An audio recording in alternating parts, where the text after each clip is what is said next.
Good day all, my name is Kingsley Otugo, a graduate program participant with the Queensland Mental Health. The topic of my presentation today is the nursing considerations that can influence therapeutic alliance.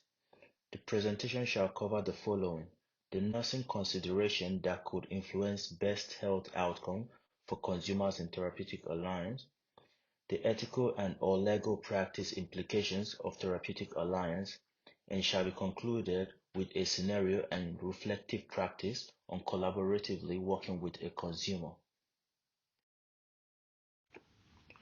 Understanding consumers and gaining their trust is more than just practicing nursing as a science. It is also very much dependent on practicing nursing as an art.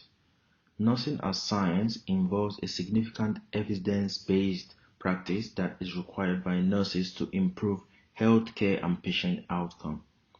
This includes understanding the anatomy and physiology of a consumer, vital signs, medication management, and so on. While nursing as an art involves things like care, compassion, empathy, effective communication, reflective practice, and patience. This contributes greatly to developing therapeutic alliance. For example, if a consumer cannot trust you as a nurse, there will be no therapeutic alliance. Hence, it will be hard to deliver care in a therapeutic way. Now, before we discuss what therapeutic alliance is, we shall first look at what therapeutic use of self is. Therapeutic use of self is the use of nursing as an art and science, which involves using nurse's personality, knowledge, background, and life skills to develop a connection with consumers. Hence, therapeutic alliance is a therapeutic use of self to establish a professional nurse-to-consumer partnership which focuses on the consumer's recovery, and this has linked to a high consumer satisfaction. Therefore, therapeutic alliance goes beyond just therapeutic relationship as it involves the use of therapeutic relationship and clinical skills for better care delivery and health outcome. The nursing considerations that can influence nurse-consumer therapeutic alliance are compassion and care. Compassionate care delivery with empathy is vital in nursing. It is a gift from the heart and not an acquired advanced skill. Compassion has been identified to be the heart of nursing as it is referred to as the root of quality care by caregivers to a consumer. A nurse must have the ability to identify and appreciate the pain and discomfort of illness, working in consumers' shoes with respect to how the consumer is feeling. This is essential in establishing therapeutic relationship or therapy and therapeutic alliance. For instance, a consumer will not trust a nurse that cannot understand what it feels like to be in their situation, and without trust, there is no therapeutic relationship. The next we have self-awareness. Before we begin work with consumers, it is significant to first understand the core of who we are as caregivers. Self-awareness involves understanding our attitude, values, biases towards situations and people. This process can greatly be influenced by a self-reflection process. Understanding self has a great impact on how nurses can relate with their consumers. Because in the mental health, nurses should be able to listen, respond, and show empathy to people from various backgrounds. Hence, lacking self-awareness can lead to a non-therapeutic response to consumers' behaviors or distress. For instance, a nurse that is not self-aware may be focused on delivering care with belief that it is the best care for the consumer, whereas this is not in line with the consumer's belief. Also, this may cause a nurse to avoid contact with the consumer just because of the difference in their beliefs or values. This is not going to create therapeutic alliance. Next, we have empathy rather than sympathy.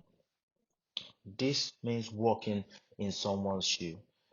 A nurse that can comprehend and share consumers' feelings is empathic. According to behavioral psychodynamics and person-centered approach, Empathy facilitates therapeutic alliance with healthcare staff members, which provide the basis for a better health outcome. Empathy has to do with interpersonal construct, which involves awareness and intuition, rather than sympathy, which is just an emotional reaction of pity towards another person. Everybody has been ill at some point of their lives or had something bad happened to them in the past. So for me, when I see someone in pain, sick, or just lost a loved one, I by reflect back to when I was in the same position. And this instantly makes me understand how they feel in that moment. For instance, research shows that studies that have been carried out on a group of patients with different health conditions returned a positive outcome regarding their health progress due to a good approach of care.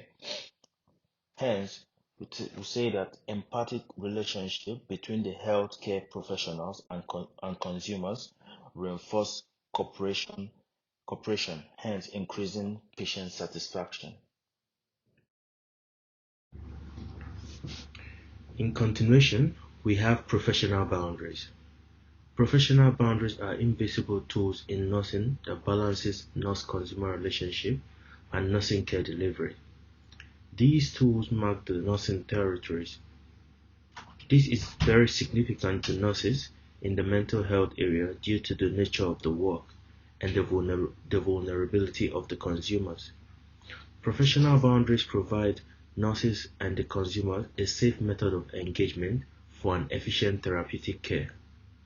Violating professional boundaries include but not limited to coerced exertion of power, forceful engagement, under or over-treatment, and inappropriate relationships. Hence, nurses must have a clear understanding of their therapeutic role, ability to reflect on therapeutic relationships, and document progress notes of the interventions. Significantly, maintaining professional boundaries falls into the responsibility of the nurse. For example, the nurse should not share social media information with a consumer or invite a consumer to their house for dinner. This clearly shows boundary violation. Furthermore, we have the self-disclosure. Nobody likes interacting with a stranger, not to talk of trusting one. Hence, it is only ideal for one to introduce self before seeking to establish a therapeutic relationship or therapeutic alliance with the consumer. Questions like what type of information should I share to avoid crossing the professional boundary are often asked. We shall investigate this shortly. However, self-disclosure is a form of therapeutic treatment by reducing nurse-consumer power of inequity and creating a normal experience for consumers, hence building trust for therapeutic alliance. Therefore, for the type of information to disclose, your preferred name, position, and reason for engagement can be a kickstarter to therapeutic relationship.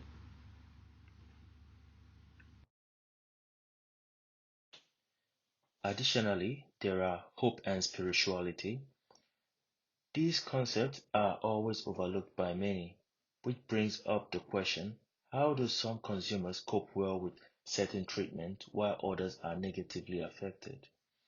Hope is a significant aspect of handling health condition and can be described as an act of actively overcoming temptation of despair.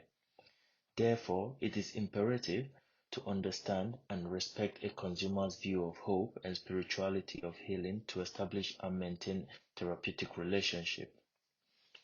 Finally, we have reflection.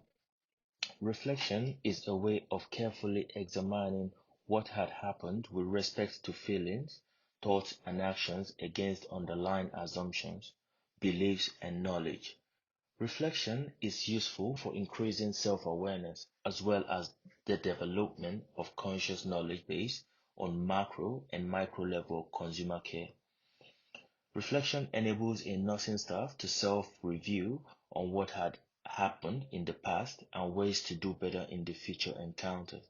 Therefore, understanding clinical situation, self, that is through self-awareness, and consumer will increase the likelihood of establishing a therapeutic relationship with the consumer. In the next discussion, we shall be looking at ethical and or legal implications of therapeutic alliance. But before we investigate this, first we will look at the ethical decision-making principles.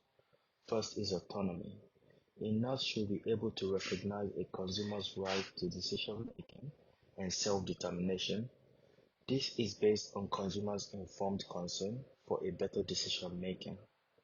The second here is fidelity, which is loyalty and faithfulness by a nurse to a consumer.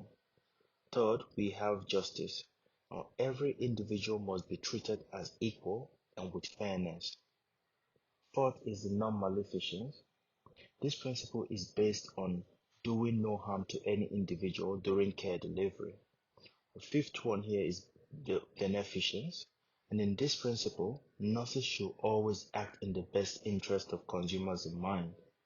Nurses should care in a beneficial way to the consumer and hence take steps that prevent or remove harm from the consumer's way.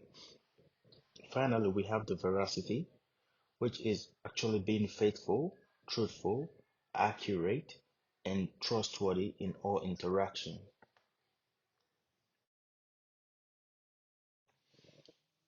Now we shall look at the ethical and legal implications of therapeutic alliance. First, we have confidentiality. Reassuring consumers about the confidentiality of shared information is key in establishing a therapeutic alliance, and this is based on the ethical principle of autonomy. Consumers should be able to trust their personal information with the nurses. However, in a situation where this information poses great danger to consumers or others, then the ethical principle of justice, which means making rational decisions between benefit versus harm, and the principle of non-maleficence, which means refraining from the act that can cause harm to a consumer, may allow for the information to be disclosed. For example, consumer states intention of harm to others, then it is imperative to share this information with the team or even family members. Secrets are only ideal for friendship or within friendship, but never in therapeutic relationship. However, it is significant to inform the consumer about sharing the information among the treatment team, stating reasons and assuring them that this will remain within the team. Next, we have the professional boundaries. Relationships are known as fiduciary relationship according to the code, where the clinician maintains the ethical principle of fidelity.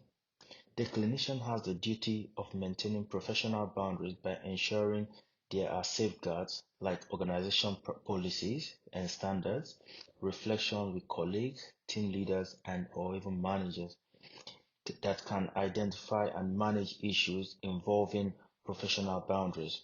Because without adequate professional safeguards in place, consumers may be harmed emotionally, hence leading to a breach of the ethical principle of non-maleficence. Nurses should be aware of boundaries needed to maintain therapeutic relationship because if a consumer exceeds professional boundaries with a nurse, then the relationship becomes a confusing and non-therapeutic one. Hence, utilizing the ethical decision principles is a key to maintaining professional boundaries. Next, we have interpersonal therapy. Consumers trust clinicians not to exploit them. The relationship between a clinician and consumer either strengthens or weakens recovery process. The clinician is viewed as the professional in this relationship and hence gains power in the process. The ethical issue is how the power is exercised. Does it become authoritarian? The clinician can become significant in the consumer's life and at a risk of being placed as priority over others. In establishing a one-to-one relationship with the consumer, the following guidelines are vital. Protect the consumer from pressure to coercion, pressure, and exploitation. Ensure consumers are provided with enough information to make informed decisions, therefore upholding their rights. and to encourage their personal growth and wellness. Furthermore, we have the involuntary treatment. This treatment is generally perceived as unwanted, as an unwanted exception of therapeutic care, and the risk of harm to therapeutic alliance was measured against the assumption that it is a good way of providing consumers with the needed treatment. The ethical conduct guidelines are significantly relevant in the mental health because the mental health legislation of involuntary status restricts therapeutic nurse-consumer relationship. For instance, a consumer who feels restricted by legislation and with limited rights will find it difficult to engage in a therapeutic relationship with a nurse and may even increase the rate of psychotic episodes towards the nursing staff. This is mostly for consumers with limited insight and poor judgment about their mental health state and under the direction of the chief psychiatrist. Finally, we have seclusion and restraint. This is involuntary and supervised isolation of a consumer in a non-stimulating or locked area. This area may contain only a mattress and a urine pan. This limits the ability or the availability of items that can be used by a consumer for self-harm or harm to others. However, in line with the Australian court, this intervention should not be perceived as management, rather it should be a treatment. This should be the very last resort if all other interventions have failed. Also, with a physically restrained consumer, he or she should continue review quarterly by the RN or by an RN or registered medical practitioner. Consumers and several clinicians have raised concerns and awareness regarding the negative effect of this intervention on consumers. Consumers stating the experience is frightening, distressful, cold, and untherapeutic. Hence, this intervention would have a negative effect on therapeutic as well as this will lead to lack of trust and insecurity on the consumer's part.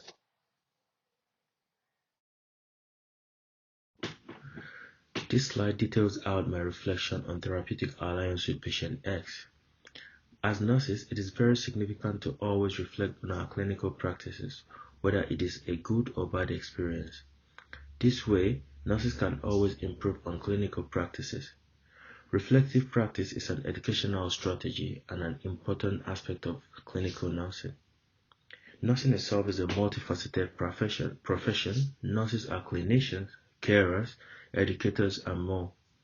In my experience, I will discuss how I had employed my nursing skills. I will discuss my experience with patient X using the Gibbs reflective cycle, which includes the description, feeling, evaluation, analysis, conclusion, and action plan. In my description, it was during an escorted off-ground leave with patient X. We discussed about how many smokes he has daily. Patient stated, "Hey nurse, I have 7 smokes a day now." I asked, "How many did you used to have a day?" Patient X responded, "A lot." My response was, "This is really good. You are doing great."